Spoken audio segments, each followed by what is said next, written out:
এই পাখিটা একবার যখন শূন্যে উড়াল দেয়, উড়ন্ত অবস্থায় এটা আকাশে 6 মাস থাকতে পারে।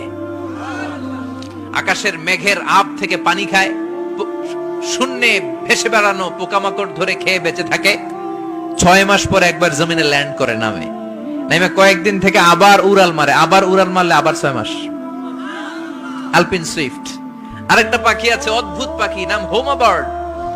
এই হোমা বার্ড উড়ন্ত অবস্থায় ডিম পেড়ে দেয়, আর ওই ডিমটা জমিনে পড়ার আগেই মাঝখানে ডিম ফেটে বাচ্চা বেরোয়, বাচ্চা উঠতে শুরু করে দেয়। এই পাখিগুলোর কথা কোরআনে আছে না নাই?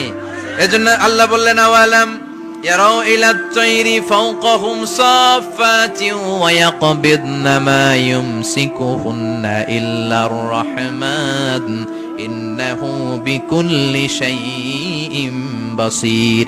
আল্লাহ বললেন, নাস্তিকগুলো কি পাখির দিকে নজর করে তাকায় না? পাখির দিকে নজর করে যদি তাকায়, তখন